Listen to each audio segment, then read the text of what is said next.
ఒక మాట చెప్తాను, దేవుని టైం టేబుల్లో నీకు స్కెడ్యూల్ లేకపోయినా నీలో ఆసక్తి ఉంటే ఆయన టైం టేబుల్ను ఆపేస్తావు. దేవుని టైం టేబుల్లో నీకు అపాయింట్మెంట్ లేదనుకో, నేను ఇవ్వను అన్నాడు, ఓకే. ఇప్పుడు యేసుప్రభు వారు యాయిరు కుమార్తె చనిపోయిందని వార్తిన్నప్పుడు యాయిరు వచ్చి రిక్వెస్ట్ చేస్తే యాయిరు కుమార్తె స్కెడ్యూల్లో ఉంది. ఆ రోజు స్కెడ్యూల్ ప్రకారం యాయిరు కుమార్తెను చచ్చిపోయినామని బ్రతికించాలి. ఇది ప్లాన్ ప్రకారం వెళ్తున్నాడు యేసుప్రభు వారు. ప్లాన్ లో లేదు ఒక ఆవిడ, ఆమె పేరు 12 సంవత్సరాల రక్తస్రావ రోగంతో బాధపడుతున్న స్త్రీ అని పెట్టారు పేరు.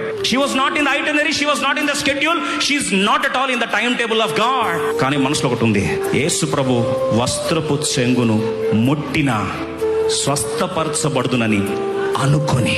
ఆసక్తి ఏంటంటే ప్రపంచంలో ఎన్ని శక్తులు అడ్డుపడ్డా సరే నేను వెళ్ళి నా ఆసక్తి ఏంటంటే ఆయన వస్త్రపు చెంగును ఏం చేస్తా, పోయి పట్టుకుంటా. అందరూ అన్నారు, అమ్మా నువ్వు పోలేవు, చుట్టూ కిక్కిరిసిపోయి కనీసం అసలు అక్కడ పక్కన మనుషులు దుడ్డానికే స్థలం లేదు, నీకెవడు స్థలం ఇస్తాడమ్మా.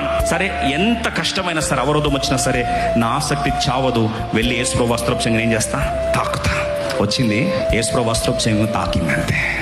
అపాయింట్మెంట్లో లేని స్త్రీ కొరకు వెనకాల తిరగాల్సిన అవసరం లేని యేసు ప్రభు వెంటనే ఆపి తిరిగి నన్ను ముట్టిన వాళ్ళు ఎవరిని అడిగి, అమ్మా నీ విశ్వాసం నిన్ను స్వస్థపరచని చెప్పి అపాయింట్మెంట్లో లేని స్కెడ్యూల్ని ప్లాన్ చేసుకొని చరిత్ర మార్చుకుంది.